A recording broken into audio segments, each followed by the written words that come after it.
What if one of the biggest reasons men over 60 lose energy, lose confidence, and slowly feel like they're fading out of life is something no one ever talks about? Not diet, not exercise, not even aging itself, but a simple biological system that quietly shuts down when you stop using it. And here's the uncomfortable truth. Most men were taught to ignore it, suppress it, or feel ashamed of it. But what if that belief is actually accelerating decline? Today, we're going to break that illusion and talk about something most men only whisper about, but deeply feel. Let's get something straight first.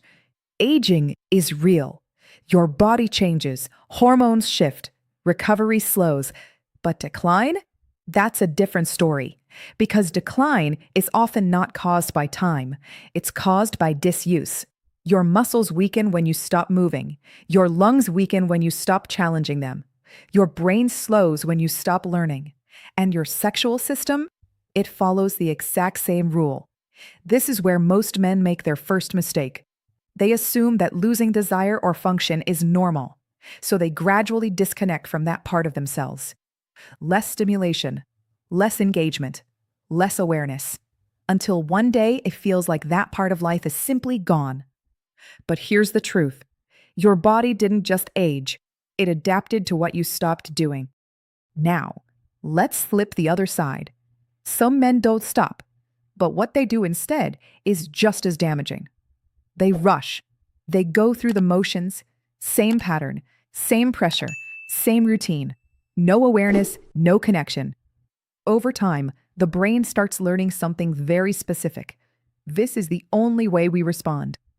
And the nervous system locks into that pattern. The result?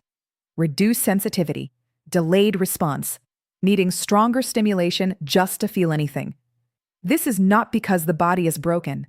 It's because the body has been trained too narrowly. Think of it like this. If you only ever lift one weight, in one position, with one motion, your body becomes limited to that exact pattern. Sexual response works the same way. The more mechanical it becomes, the less adaptable your system becomes. And that's when frustration begins. Here's something most men underestimate. Your sexual health doesn't start in your body, it starts in your brain. And today's environment is doing something no previous generation had to deal with: artificial overstimulation. Fast, intense, endless novelty. Your brain is constantly being flooded with dopamine spikes far beyond what natural experiences provide. And over time, your baseline drops. Real-life sensations feel weaker. Connection feels less exciting. Even your own body feels less responsive. This isn't a moral issue. It's a neurological one. Your brain adapts to the level of stimulation you feed it. Give it extremes, and it demands extremes. Give it balance, and it restores balance. The good news? The brain remains adaptable, even in your 60s, 70s, and beyond. But only if you give it the chance to reset. Now let's talk about something deeper. Not physical, not neurological, emotional. Because for many men, the biggest barrier isn't what they do. It's what they feel about it. Shame. Decades of being told, it's wrong, it's dirty, you should grow out of it. So what happens? Men don't just stop the behavior. They disconnect from their own bodies. They suppress natural signals. They avoid self-awareness. They carry quiet tension for years. And that tension doesn't stay in the mind. It shows up in the body. Higher stress levels, poor sleep, increased anxiety, emotional numbness. Because shame is not passive. It's a chronic stress response. And over time, that stress slowly erodes vitality. Here's a perspective shift most men never hear. It's not the act that damages you. It's the relationship you have with it. Let's step back. This isn't about performance. It's not about frequency. It's not even about sex itself. It's about connection. Connection with your body. Connection with sensation. Connection with being alive. Because when you slow down, when you pay attention, when you remove pressure and expectation, something powerful happens. Your nervous system relaxes. Your breathing changes. Your muscles soften.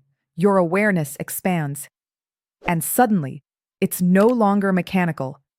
It becomes restorative.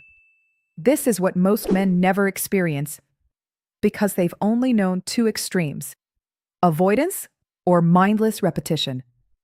But there's a third path: intentional, mindful engagement. And this is where real change begins. Now, let's talk biology. Your sexual system is not isolated. It's deeply connected to blood flow, hormonal balance, nervous system regulation. When you stop engaging that system, your body receives a signal. We don't need to prioritize this anymore. So what does it do? It reallocates resources. Blood vessels become less responsive. Circulation weakens. Tissue elasticity declines. Not overnight, but gradually, silently. This is what people refer to as use it or lose it, and it applies to more than just function. It applies to vitality itself, because strong circulation doesn't just affect performance, it affects energy, recovery, and overall health.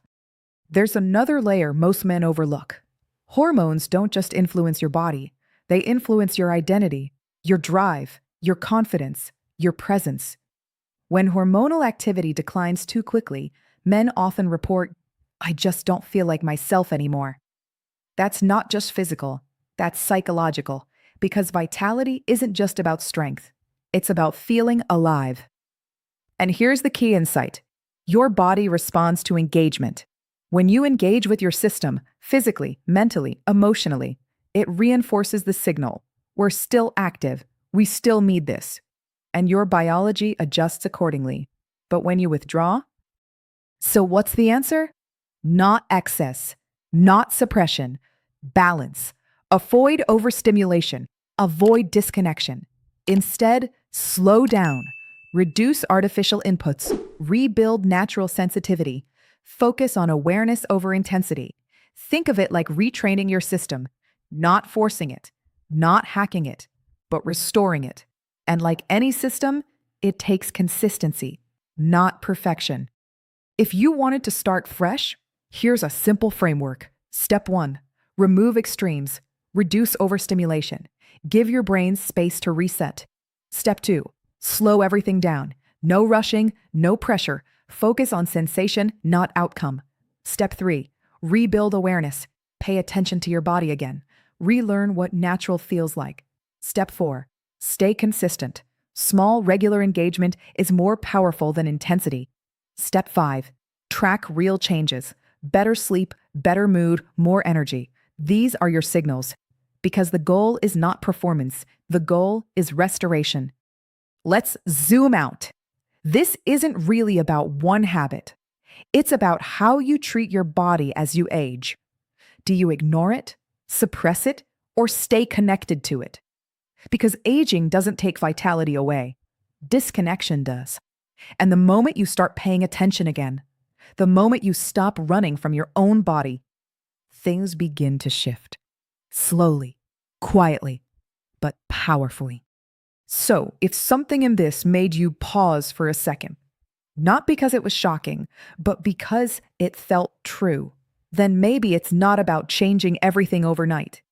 Maybe it's just about starting small, paying attention again, listening again, reconnecting again.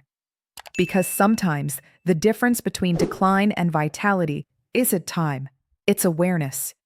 And once that awareness comes back, you might realize something surprising. You're not losing yourself.